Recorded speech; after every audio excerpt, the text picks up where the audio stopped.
Hello बच्चों, welcome to your channel physics with King Sensor. बच्चों, आज से इस वीडियो से हम लोग शुरुआत करते हैं क्लास 10th के फिजिक्स के अंशान पेपर की। फिजिक्स के इस अंशान पेपर वाले सेट में या आज के इस वीडियो से जो सेट हम लोग बनाना शुरू करेंगे या जो देखेंगे उसमें बच्चों में आपके सेट वाइज केवल न्यूमेरिकल्स और जो जरूरी थ्योरी हैं उनको मैं एक्सप्लेन करूंगा, ताकि मैक्सिमम थ्योरी तो आप लोगों को सीरीज या फिर बुक या फिर टीचर्स के द्वारा मिल जाएगी, बट न्यूमेरिकल को सॉल्व करने में जहां भी दिक्कत होगी उसको आप इस वीडियो की हेल्प से समझेंगे। इसमें आपके ऑब्जेक्टिव क्वेश्चन को सॉल्व कराए जाएंगे और कुछ न्यूमेरिकल्स को जो लॉन्ग आंसर टाइप होंगे या शॉर्ट आंसर टाइप होंगे। इसके आपका काम ये होगा कि जो भी क्वेश्चन को मैं बता रहा हूं उस क्वेश्चन को चूंकि लिख पाना या लिखने में बहुत ज्यादा टाइम वेस्ट होगा, इसलिए आपको ये करना है कि आप उस क्वेश्चन को खूब अच्छे से ध्यान से सुनेंगे। क्वेश्चन को ध्यान से सुनने के बाद ही क्वेश्चन को आप अटेम्प्ट करेंगे खुद से, और जितने भी क्वेश्चन मैं आपको बताऊंगा उस क्वेश्चन को सबसे पहले आप बढ़िया से सुनेंगे, या आसान पेपर हो अगर आपके पास तो उसको खोल लेंगे उस सेट को, क्वेश्चन को खुद से अटेम्प्ट करेंगे, फिर मिलाने के लिए वीडियो को चलाएंगे। ये नहीं कि पहले वीडियो को चला के देख के फिर उससे कॉपी कर लिया, नहीं, पहले खुद से अटेम्प्ट करेंगे, फिर उसके बाद वीडियो को ऑन करके आप देखेंगे प्ले करके, और फिर देखेंगे जहां फॉल्ट रहेगी, जहां मिस्टेक होगी उस चीज को देख लेंगे। क्लियर होगी बात? ओके, स्टार्ट करते हैं बच्चों। लेते हैं सबसे पहले हम लोग पहला सेट जो कि 2023 के बोर्ड पेपर में पूछा गया था क्वेश्चन, उस क्वेश्चन पेपर का जो सेट 824 EJ है, इस वाले सेट से वीडियो की शुरुआत करते हैं। सेट 01, इसमें सबसे पहले बहुविकल्पीय प्रश्न लेते हैं, ऑब्जेक्टिव क्वेश्चंस। ऑब्जेक्टिव क्वेश्चंस, बहुविकल्पीय प्रश्न। इसमें बच्चों पहला क्वेश्चन ये है, क्वेश्चन ध्यान से समझिए। लिखा है किसी वस्तु का अवतल दर्पण द्वारा बना प्रतिबिंब आभासी, सीधा एवं वस्तु से बड़ा पाया जाता है। वस्तु की स्थिति कहाँ होनी चाहिए? आपके ऑप्शंस हैं। पहला है वस्तु मुख्य फोकस और वक्रता केंद्र के बीच होगा, पहला ऑप्शन। दूसरा ऑप्शन है वक्रता केंद्र पर होगा। तीसरा ऑप्शन वक्रता केंद्र से परे, मतलब वक्रता केंद्र से दूर होगा। फिर चौथा ऑप्शन है दर्पण के ध्रुव व मुख्य फोकस के बीच होगा। अब क्वेश्चन को एक बार फिर से ध्यान से समझते हैं। पहली चीज बच्चों, लिखा है अवतल दर्पण, और अवतल दर्पण से प्रतिबिंब को आभासी कहा है कि अवतल दर्पण से प्रतिबिंब आभासी बनता है। बस यही एक वर्ड काफी है। सीधा बनता है, वस्तु से बड़ा बनता है, ये सारी चीजें कुछ नहीं, बस एक वर्ड ही काफी है, आभासी बनता है। अगर अवतल दर्पण से प्रतिबिंब आभासी बनता है दैट मीन्स वो छठवीं स्थिति है। हम लोग जानते हैं कि अवतल दर्पण से प्रतिबिंब हमेशा वास्तविक ही बनता है, लेकिन एक ऐसी स्थिति है जिसमें प्रतिबिंब आभासी बनता है, और वो स्थिति कौन सी है? छठवीं। छठवीं स्थिति में वस्तु कहाँ स्थित होती है? तो फोकस और ध्रुव के बीच स्थित होती है। जब वस्तु ध्रुव और मुख्य फोकस के बीच स्थित होती है तो प्रतिबिंब आभासी बनता है। ये अवतल दर्पण के लिए छठवीं वाली स्थिति होती है। तो इसमें हमसे पूछा गया कि प्रतिबिंब बनाने के लिए अगर प्रतिबिंब आभासी बनता है तो वस्तु कहाँ स्थित होनी चाहिए? तो F और C के बीच? नहीं, F और C के बीच में रखेंगे वास्तविक बनेगा। वक्रता केंद्र पे रखेंगे तो भी वास्तविक बनेगा, वस्तु के बराबर ही बनेगा। C से परे रखेंगे तब भी वास्तविक बनेगा। आभासी तभी बनेगा जब वस्तु P और F के बीच स्थित हो, मतलब ध्रुव और किसके बीच? मुख्य फोकस। ध्रुव और मुख्य फोकस के बीच अगर वस्तु स्थित है तो उसका प्रतिबिंब कैसा बनेगा? तो आंसर है आभासी बनेगा। ओके, क्वेश्चन नंबर 2 देखते हैं बच्चों। क्वेश्चन नंबर 2 में ये लिखा है किसी शब्दकोश में छोटे अक्षरों को पढ़ते समय आप निम्न में से कौन सा लेंस पसंद करेंगे? बच्चों, पढ़ने के लिए ये एक अपवाद है, पढ़ने के लिए हम लोग जो लेंस का यूज करेंगे, अब छोटे अक्षर हैं उनको हम निकट से देखेंगे। छोटे अक्षर, अब यहीं से समझो ये दृष्टि दोष से क्वेश्चन है बच्चों। पहली चीज लिखा है कि किसी शब्दकोश में छोटे अक्षर हैं उनको पढ़ने के लिए आप कौन सा लेंस पसंद करेंगे। इसमें आपका ऑप्शन दिया गया है, पहला है 50 सेंटीमीटर फोकस दूरी का उत्तल लेंस, इसको आप लगाएंगे, या दूसरा ऑप्शन है 50 सेंटीमीटर फोकस दूरी का अवतल लेंस लेंगे, या फिर तीसरा ऑप्शन है 5 सेंटीमीटर फोकस दूरी का उत्तल लेंस लेंगे, या फिर चौथा ऑप्शन है 5 सेंटीमीटर फोकस दूरी का अवतल लेंस लेंगे। कौन सा ऑप्शन सही होगा? तो इसमें एक चीज पहले ध्यान से समझिए कि कहा गया कि एक शब्दकोश है, मतलब कोई अक्षर लिखा गया, छोटा छोटा लिखा गया, और उसको हम नजदीक से देख रहे हैं। तो अगर निकट दृष्टि दोष है तो निकट दृष्टि दोष के निवारण के लिए हमको कौन सा लेंस लगाना पड़ेगा। तो आप ध्यान से सुनो, पहली चीज इस चीज को समझो। कहा गया कि एक शब्दकोश में पाए छोटे अक्षरों को पढ़ते समय, छोटे अक्षर हैं, अब जैसे हमको उसको देखना है, दूर रहेंगे तो नहीं दिखेंगे।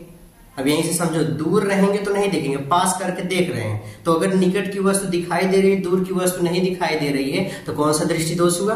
तो आंसर निकट दृष्टि दोष हुआ। निकट दृष्टि दोष के निवारण के लिए कौन सा लेंस लगाते हैं? अवतल लेंस लगाते हैं। तो इसका मतलब उत्तल लेंस वाला जो ऑप्शन है वो तो गलत हो गया, मतलब उत्तल लेंस नहीं लगेगा। तो कौन सा लेंस लगेगा? अवतल। अब अवतल में कौन सा लगे? 50 सेंटीमीटर फोकस दूरी या 5 सेंटीमीटर फोकस दूरी। तो बच्चों हम लोग, क्योंकि जब प्रतिबिंब रेटिना से पहले बन जाता है, तो रेटिना से पहले बनने का मतलब प्रकाश किरण ज्यादा मुड़ गई है, और ज्यादा मुड़ना लेंस की क्षमता बढ़ने का प्रतीक है, मतलब फोकस दूरी कम हो जाना, इसीलिए लेंस की क्षमता बढ़ गई।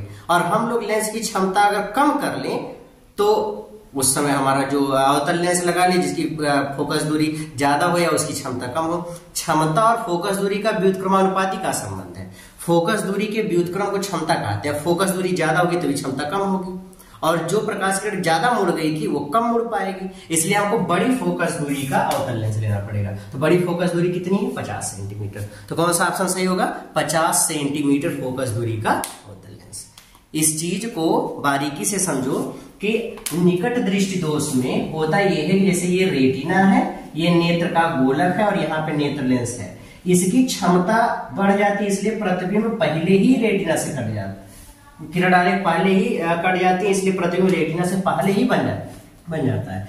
अब अगर प्रकाश किरण ज्यादा मुड़ गई तो ज्यादा मुड़ना लेंस की क्षमता बढ़ने का प्रतीक है। हमको लेंस की क्षमता कम करना होगा। लेंस की क्षमता कम करने के लिए P बराबर होता है 1/f, मतलब फोकस दूरी ज्यादा होगी तब क्षमता कम होगा। इसलिए हम ऐसा अवतल लेंस ले जिसकी फोकस दूरी ज्यादा हो। तो ज्यादा फोकस दूरी किसकी है? 50 सेंटीमीटर की, या वाले अवतल लेंस की, इसलिए 50 सेंटीमीटर फोकस दूरी का अवतल लेंस लेंगे। ये इसका आंसर होगा। क्लियर हो गया?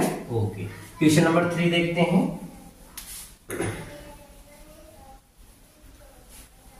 थर्ड क्वेश्चन है, लिखा है किसी गोलीय दर्पण तथा किसी पतले गोलीय लेंस दोनों की फोकस दूरियां प्रत्येक -15 सेंटीमीटर है। बोल दिया कि एक गोलीय दर्पण है, गोलीय दर्पण, और एक कोई पतला लेंस है, पतला लेंस है, दोनों की फोकस दूरी -15 सेंटीमीटर है। तो लिखा है कि ये दोनों कैसे लेंस हो सकते हैं, मतलब किस प्रकृति के हैं, दोनों उत्तल हैं, अवतल हैं, क्या हो सकते हैं। दर्पण तथा लेंस संभव है। ऑप्शन में पहला लिखा है कि दोनों अवतल हैं, दोनों अवतल। दूसरा लिखा है दोनों उत्तल हैं। तीसरा है दर्पण जो है वो अवतल है और लेंस जो है वह उत्तल है। फिर इसके बाद चौथा ऑप्शन है दर्पण जो है वो उत्तल है और जो लेंस है वो अवतल है। अब यहां से देखो, क्वेश्चन में ध्यान से समझो। पहली चीज कहा गया कि एक गोलीय दर्पण और एक पतला लेंस है जिसमें दोनों की फोकस दूरी -15 सेंटीमीटर। अब यहीं से हम लोग देख लें, गोलीय दर्पण दो प्रकार के होते हैं, उत्तल और अवतल, लेकिन खाली अवतल दर्पण की ही फोकस दूरी नेगेटिव होती है। साइन कन्वेंशन हम लोगों ने पढ़ रखा है, तो नेगेटिव। लेंस में केवल अवतल लेंस ऐसा लेंस है जिसकी फोकस दूरी निगेटिव होती है। तो इसमें फोकस दूरी f की वैल्यू निगेटिव, इसमें f की वैल्यू निगेटिव, मतलब या तो अवतल दर्पण लें या फिर अवतल लेंस लें, तभी दोनों की फोकस दूरी निगेटिव हो सकता है। तो जो युग्म होगा वो दर्पण और लेंस में से कौन सा सही होगा, कि दोनों अवतल है, दोनों उत्तल है, कि दर्पण अवतल और लेंस उत्तल, या दर्पण उत्तल और लेंस अवतल, कौन सा सही होगा। तो आंसर जब दोनों अवतल होंगे तभी संभव है अवतल दर्पण की फोकस दूरी माइनस में हो, अवतल लेंस की फोकस दूरी माइनस में हो, इसलिए दोनों अवतल ही होंगे। तो यही वाला ऑप्शन सही है। कौन सा option, option number A. Clear हो गया, ओके। क्वेश्चन नंबर 4 लेते हैं।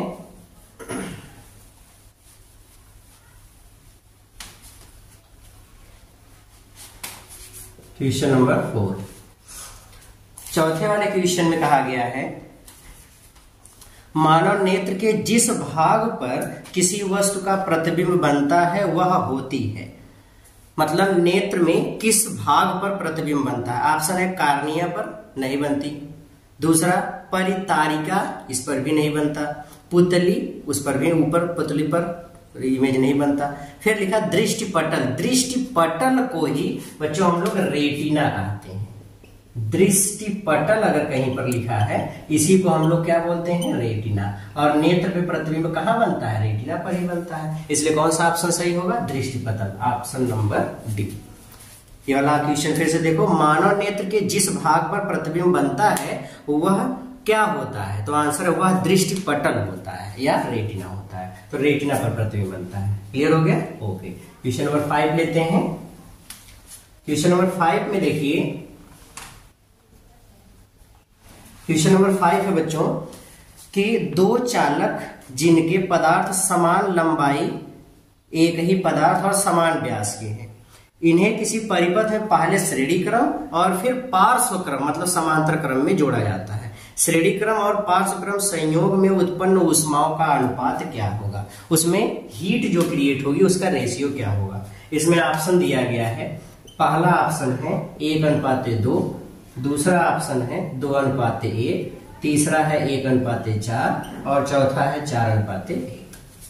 अब अगर क्वेश्चन को देखें तो बच्चों हमसे क्वेश्चन में क्या कहा गया कि दो चालक हैं, इनके व्यास भी समान है, इनकी लंबाई भी समान है, एक ही पदार्थ के हैं। तो इसका मतलब दोनों के प्रतिरोध भी एक समान होंगे, समान प्रतिरोध के होंगे। जब इनको श्रेणी क्रम में जोड़ा जाता है तो श्रेणी क्रम में तुल्य प्रतिरोध कितना हो जाएगा। अगर इनको श्रेणी क्रम में जोड़ेंगे तो तुल्य प्रतिरोध का फार्मूला होता है आर सीरीज, मान लेते हैं श्रेणी क्रम में तुल्य प्रतिरोध आर सीरीज, ये मान लेते हैं। कितना हो जाएगा, R1 + R2। तुल्य प्रतिरोध का फार्मूला R = R1 + R2 होता है, तो R + R कर दिया तो कितना हो गया 2R, ये हो गया।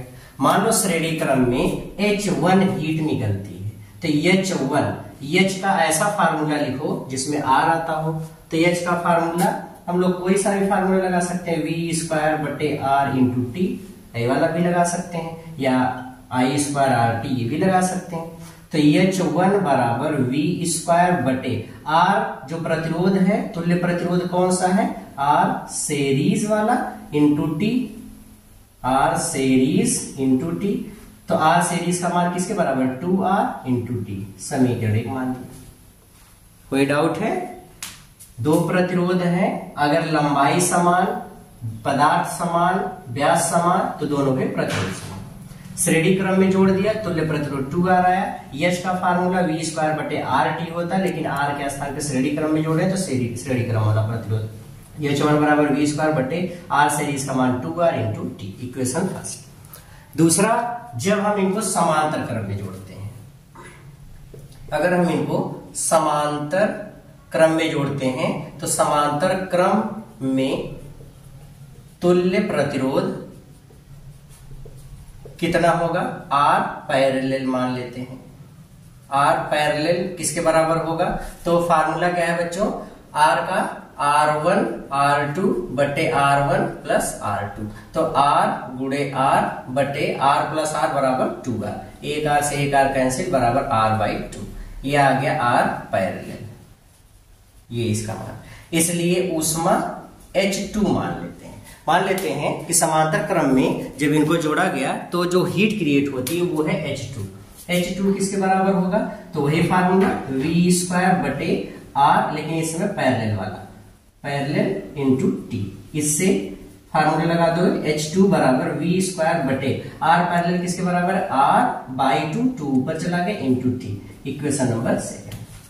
अब आप क्या करो, समीकरण 1 में समीकरण 2 से भाग कर दो। यहाँ पे मैं स्टेप लिख लेता हूं, समीकरण 1 बटे 2 करने पर अगर भाग करोगे आप तो H1 अपान H2, H1 किसके बराबर है? तो H1 है V² बटे 2RT, और इसके बटे करेंगे तो उलट करके गुणा हो जाएगा, RT बटे 2V²। V² से V² कैंसिल, RT से RT कैंसिल, ऊपर बच गया 1, नीचे हो गया 4। H1 बटे H2 बराबर 1/4, that means H1 ratio H2 equals 1/4। ये क्लियर हो गया? तो कितना ऊष्माओं का अनुपात होगा? 1/4।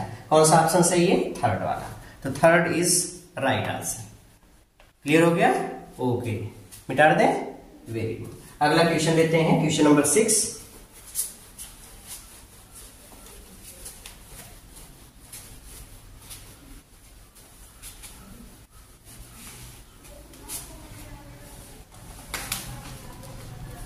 क्वेश्चन नंबर 6 है बच्चों, लिखा है लघुपथन के समय परिपथ में विद्युत धारा का मान। ये चीज फ्यूज वाले टॉपिक में पढ़े, परिपथ में विद्युत धारा का मान, ये वाला टॉपिक हम लोग पढ़ेंगे विद्युत फ्यूज में। लघुपथन के समय धारा के मान में क्या रिलेशन होता है? तो लघुपथन, ये आप समझो पहली चीज, लंबाई। अब देखो जैसे ही रास्ता कम होगा, अब ध्यान से समझो, R is directly proportional to L होता है। जैसे ही लंबाई कम होगी प्रतिरोध कम होगा, और प्रतिरोध कम होते ही धारा बढ़ जाएगी, धारा बढ़ जाएगी। भाई प्रतिरोध क्या काम करता है? धारा के मार्ग में रुकावट डालता है, और धारा के मार्ग में रुकावट डालता है, इसलिए हम क्या बोल सकते हैं कि जैसे ही प्रतिरोध कम होगा मतलब रुकावट कम होगा, करंट बढ़ गई। तो लघुपथन, शॉर्ट सर्किट नाम से समझो। लघु मतलब छोटा, पथ मतलब रास्ता, मतलब लंबाई छोटी। जैसे ही लंबाई छोटी होगी प्रतिरोध कम हो जाएगा, प्रतिरोध कम होती ही धारा बढ़ जाएगा। तो इसमें जो आपसे सवाल किया गया है, लघुपथन के समय परिपथ में विद्युत धारा का मान, पहला लिखा है बहुत कम हो जाता है, गलत है। परिवर्तित नहीं होता, गलत है। बहुत अधिक बढ़ जाता, यही सही है। चौथा निरंतर परिवर्तित होता रहता, ये भी गलत है। मतलब लघुपथन में धारा का मान क्या होगा? बढ़ जाएगा। क्या होगा? बढ़ जाएगा। लघुपथन में धारा का मान बढ़ जाता है, ये चीज याद रखेंगे। क्वेश्चन नंबर 7 है। 7 वाले क्वेश्चन में कहा गया है बच्चों, बहुविकल्पी प्रश्न के, विद्युत धारा उत्पन्न करने वाली युक्ति को क्या कहते हैं? ऑप्शन है जनित्र, पहला ऑप्शन है, इसमें लिखा है पहला है जनित्र, जनरेटर। दूसरा है गैल्वेनोमीटर, गैल्वेनोमीटर। और तीसरा है एमीटर, और फिर चौथा है मोटर। पहली चीज, ए जनित्र जब भी आ जाए तो जनित्र से ये जान लो कि विद्युत धारा उत्पन्न करते हैं, या विद्युत धारा उत्पन्न करते हैं, बनाते हैं।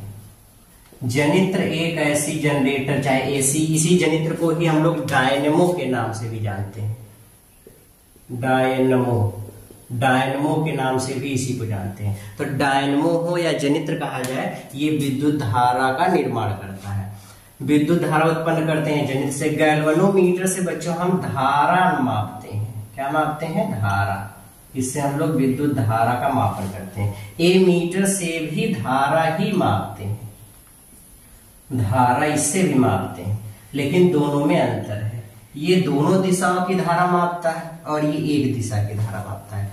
एमीटर को हमेशा परिपथ के या परिपथ में श्रेणी क्रम में जोड़ते हैं। किस क्रम में जोड़ते हैं? श्रेणी क्रम में। ए मीटर को परिपथ के श्रेणी क्रम में जोड़ते हैं। अगर वहीं पर वोल्ट मीटर आ जाता तो वोल्ट मीटर से याद रखो, इसको हम परिपथ में समांतर क्रम में जोड़ते हैं। किस क्रम में जोड़ते हैं? समांतर क्रम में। ए मीटर का प्रतिरोध, चूंकि धारा नापता है तो अच्छे से अच्छा धारा मापे, इसलिए इसका प्रतिरोध न्यूनतम रखा जाता है, जबकि वोल्ट मीटर का प्रतिरोध अधिकतम रखा जाता है। ये कुछ बातें हैं इनसे रिलेटेड, इसको याद रखेंगे। मोटर, मोटर तो कार या जो एनर्जी को वर्क में चेंज करता है वो डिवाइस है। ये ऊर्जा को, विद्युत ऊर्जा को यांत्रिक कार्य में बदलता है, इसलिए तो ये मोटर होगा। तो सवाल ये है कि विद्युत धारा उत्पन्न करने वाली युक्ति क्या कहलाती है, तो आंसर है जनित्र कहलाती है। तो कौन सा ऑप्शन सही होगा, ऑप्शन नंबर होगा, ये वाला ऑप्शन सही होगा। क्लियर हो गया, वेरी गुड, मिटा दे इसको। ओके, अब बच्चों देखते हैं हम लोग ऑब्जेक्टिव में आपके 7 क्वेश्चंस आएंगे फिजिक्स से। फिर नेक्स्ट लेते हैं अब हम लोग कुछ कैलकुलेशन वाले क्वेश्चन, जिसमें आपका पहला क्वेश्चन है वर्णनात्मक प्रश्न से, डिस्क्रिप्टिव आंसर। यहां से देखिए, पहला है किरण आरेख का उपयोग करके अवतल दर्पण द्वारा प्रतिबिंब की स्थिति एवं प्रकृति लिखिए। जब वस्तु पहला वक्रता केंद्र और फोकस के बीच हो, दूसरा ध्रुव और फोकस के बीच हो।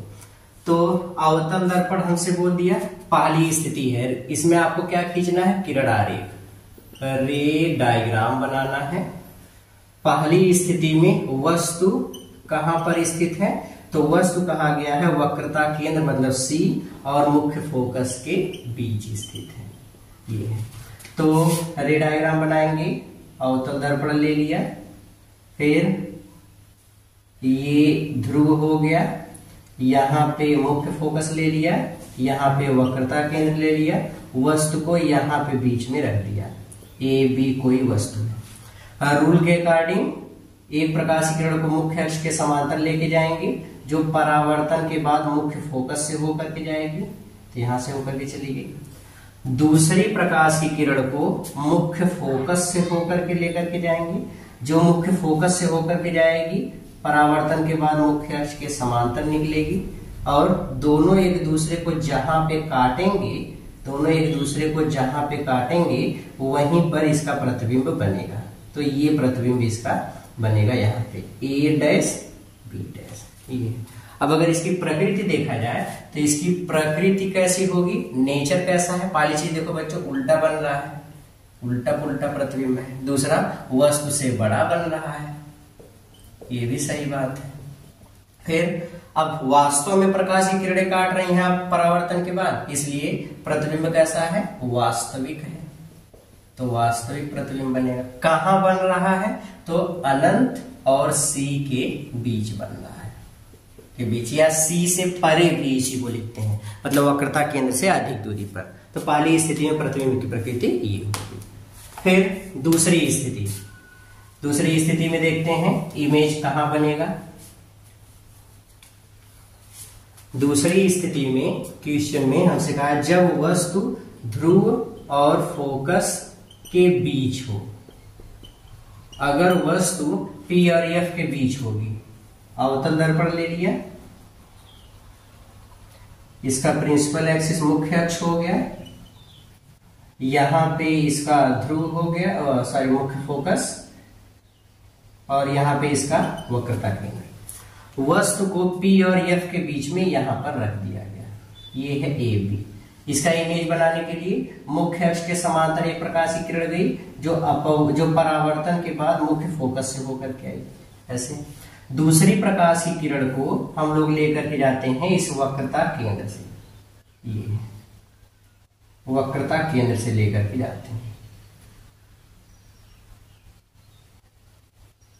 ये जो प्रकाश की किरण, अब देखो वक्रता केंद्र से लेके जाने का अर्थ ये है कि हम वस्तु से एक प्रकाश की किरण को लेके जाएंगे इस दर्पण पे, जो दर्पण पे जाएगी तो दर्पण पर अभिलंबवत गिरती है, तो अभिलंबवत जो प्रकाश की किरण जाती है जिस रास्ते से जाती है उसी रास्ते से वापस लौटती है, और वापस लौटते समय वो वक्रता केंद्र से होकर के जाएगी, यहां से होकर जाएगी। अब देखो पीछे जाने पर ये दोनों प्रकाश की किरणें फैलती हुई जा रही हैं, मतलब इनको सॉरी आगे जाने पर ये फैल रही हैं, तो इनको पीछे की तरफ बढ़ाओ, कहीं ना कहीं मिलेंगी, तो इसको भी पीछे की तरफ बढ़ा दो, इसको भी पीछे की तरफ बढ़ा दो, दोनों एक दूसरे को जहां पे काटेंगे वहीं पर इसका प्रतिबिंब बनेगा, तो ये प्रतिबिंब होगा ए डैश बी डैश। पहले क्वेश्चन में ये चीज पूछा गया था बहुविकल्पी प्रश्न में। तो ये इमेज यहाँ बनेगा। अब इसकी प्रकृति अगर पूछी जाए तो इसकी प्रकृति कैसे लिखेंगे? प्रकृति में लिखेंगे प्रतिबिंब वास्तविक है आभासी, तो देखो वास्तव में नहीं काट रही है प्रकाश किरणें, इसलिए कैसा प्रतिबिंब होगा? आभासी। सीधा भी बन रहा है, वस्तु से बड़ा भी बन रहा है, फिर इसके बाद कहाँ बन रहा है? दर्पण के पीछे बन रहा है, दर्पण के पीछे, ये ठीक है। तो बच्चों प्रतिबिंब कैसा बनेगा? तो आंसर है आभासी सीधा वस्तु से बड़ा दर्पण के पीछे बनेगा। क्लियर हो गया? वेरी गुड, मिटा दे इसको। ओके, अब लेते हैं क्वेश्चन नंबर 2। ये कौन से सेट को हम लोग बच्चों हल कर रहे हैं? मतलब ये कौन सा है? वर्ड, इसके पहले ऑब्जेक्टिव था, ये है वर्णनात्मक प्रश्न, वहां में खंडवा में। अब दूसरा क्वेश्चन लेते हैं।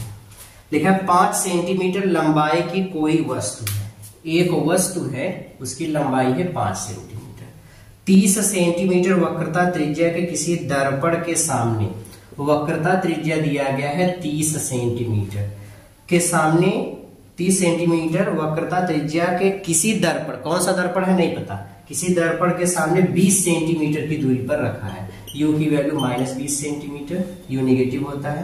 प्रतिबिंब की स्थिति, प्रकृति तथा आकार ज्ञात करो। V ज्ञात करना है, I ज्ञात करना है और प्रकृति बताना है। इसका नेचर कैसा होगा, मतलब सीधा बनेगा कि उल्टा बनेगा। तो सबसे पहले हम पता कैसे करें कौन सा दर्पण है? तो बच्चों हमसे ये चीज कहा गया कि R की वैल्यू प्लस में है, और R की वैल्यू जो प्लस में होती है ये किस दर्पण की होती है? उत्तल। तो हमको ये पता चल गया कि दर्पण कौन सा है? उत्तल है। ओके, उत्तल दर्पण हो गया। अगर R हमको 30 दिया है तो F निकाल लेंगे, F बराबर R/2, तो F बराबर 30/2, तो F बराबर कितना आ गया? 15 सेंटीमीटर। F की वैल्यू मिल गई। ओके, दर्पण सूत्र लगाओ। दर्पण सूत्र 1/F बराबर 1/V प्लस 1/U, तो 1/V बराबर, U को इधर पटको, 1/F माइनस 1/U, 1/V बराबर 1/F की वैल्यू 15 माइनस 1/U की वैल्यू -20, तो 1/15 और फिर माइनस माइनस प्लस 1/20। एलसीएम इसका 60, 15 चौक 60, 20 तिहाई 60, मतलब 7/60, 1/V बराबर, तो V बराबर कितना आ जाएगा? 60/7 सेंटीमीटर। ये है, इसको आप भाग करके सरल भी कर सकते हो, तो कितना आ गया? 60/7 सेंटीमीटर। ये किसकी वैल्यू आ गई? V की। अच्छा, एक तो V की वैल्यू फाइंड करनी थी, तो V का आंसर यहाँ मिल गया। I निकालना है, तो बच्चों रेखीय आवर्धन का फार्मूला लगाओ। दर्पण के लिए रेखीय आवर्धन I/O बराबर -V/U। I ज्ञात करना है, O का मान है 5 सेंटीमीटर बराबर माइनस, V की वैल्यू कितनी है? 60/7, और फिर U की वैल्यू कितनी है? -20। माइनस से ये कैंसिल हो गया, माइनस 20 तिहाई 60, ये हो गया, और कितना बचा? I/5 बराबर 3/7, 5 का इधर गुणा कर दो, तो I बराबर 5 तिहाई 15/7 सेंटीमीटर। 2 दशमलव कुछ आएगा। ओके, यहाँ पे हम देखें बच्चे, I की वैल्यू किसमें मिल रही है? प्लस में। अगर I की वैल्यू प्लस में है तो इसका मतलब प्रतिबिंब कैसा बनेगा? आभासी। I अगर पॉजिटिव मिल गया तो इसका मतलब प्रतिबिंब आभासी होता है, और अगर I की वैल्यू निगेटिव मिल गई इसका मतलब प्रतिबिंब वास्तविक बनता है, और वास्तविक प्रतिबिंब उल्टा भी बनता है, और आभासी प्रतिबिंब सीधा होता है। तो इसमें प्रतिबिंब कैसा बनेगा? सीधा। ये क्लियर हो गया। और एक चीज आप इससे भी आंकड़ा बता सकते हैं, चूंकि उत्तल दर्पण है, उत्तल दर्पण से प्रतिबिंब हमेशा सीधा ही बनता है। उत्तल दर्पण से प्रतिबिंब हमेशा सीधा ही बनता है। ओके, क्लियर हो गया, वेरी गुड।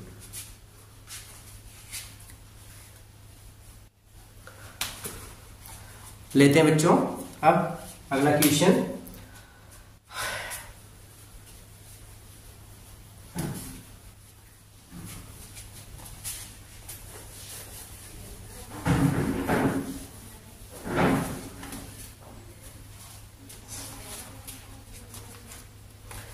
क्वेश्चन नंबर 3, तीसरा क्वेश्चन है। लिखा है किसी 4 ओम प्रतिरोधक में प्रति सेकंड 100 जूल ऊष्मा उत्पन्न हो रही है। किसी 4 ओम आर की वैल्यू है 4 ओम का कोई प्रतिरोध है, उसमें प्रति सेकंड मतलब टी बराबर 1 सेकंड 100 जूल उष्मा उत्पन्न हो रही है। एच की वैल्यू है 100 जूल, इतना दिया गया है। प्रतिरोधक के सिरों का विभवांतर ज्ञात करो। ऐसा एच का फार्मूला सोचिए जिसमें वी और आर आता हो, आई नहीं आता। तो एच का फार्मूला हमको पता है, एच बराबर वी स्क्वायर बटे R into T, V square बटे आर इंटू टी, ये वी स्क्वायर बटे आर इंटू टी ये होता है बच्चों। एक कैलकुलेशन हमने अभी बताया था, वहां पे वी स्क्वायर बटे आर बटे में टी लिख दिया था, वो बटे में टी नहीं ऊपर टी रहेगा, बट कैंसिल हो गया था। आंसर सही है, बट क्वेश्चन में थोड़ा सा आप करेक्शन कर लेना। ओके, तो इतना होता है इसका। अब यहां से वी स्क्वायर बराबर निकालोगे तो एच आर बटे टी, वी बराबर अंडर रूट एच आर बटे टी, वी बराबर अंडर रूट एच की वैल्यू 100, आर की वैल्यू 4 बटे टी की वैल्यू, तो ये हो गया करड़ी में 400 बराबर 20 वोल्ट। कितना आ गया? 20 वोल्ट। ये ओके, तो एक क्वेश्चन में बच्चों वहां पे क्या करेंगे जिसमें हम बहुविकल्पी प्रश्न में बता रहे थे उत्पन्न ऊष्माओं का अनुपात H1 बटे H2 बराबर 1:4 आया था। उसमें आप देखो हमने फार्मूला लगा दिया था H1 बराबर वी स्क्वायर बटे आर इंटू टी, ये आर इंटू टी यहाँ पे रहेगा। ओके, बाकी कैलकुलेशन वहां पर भी टी कैंसिल होगा, but make it correct. Okay, ताकि बाकी क्वेश्चन में गलत ना हो। क्लियर हो गया? ओके, तो इसको करेक्ट कर लेंगे, मिटा दे इसको। ओके, तो बच्चों इस क्वेश्चन का जो लास्ट है, नामांकित किरण आरेख बना करके विद्युत जनित्र का मूल सिद्धांत कार्य विधि निकल लिखिए, विद्युत मोटर का नामांकन की चित्र खींचिए। तो ये सारी चीजें अब कोर्स में है भी नहीं और ये थ्योरेटिकल टॉपिक है, इसलिए इसको हम नहीं बता रहे हैं। आपके सीरीज बुक या क्लास में बताया जाएगा। तो आसान पेपर हमने मेन चीज है न्यूमेरिकल बताने के लिए हमने शुरू किया एक चीज, ताकि न्यूमेरिकल में प्रॉब्लम ना हो, तो न्यूमेरिकल वाले टर्म पे हमारा ज्यादा फोकस रहेगा। तो आज के इस टॉपिक में बस इतना ही। एक सेट आज हमने सॉल्व किया, अब मिलते हैं अगले सेट में, उसको सॉल्व करते हैं, समझते हैं क्या क्या क्वेश्चन है। तब तक पढ़ते रहिए, मेहनत करते रहिए। All the very very very best.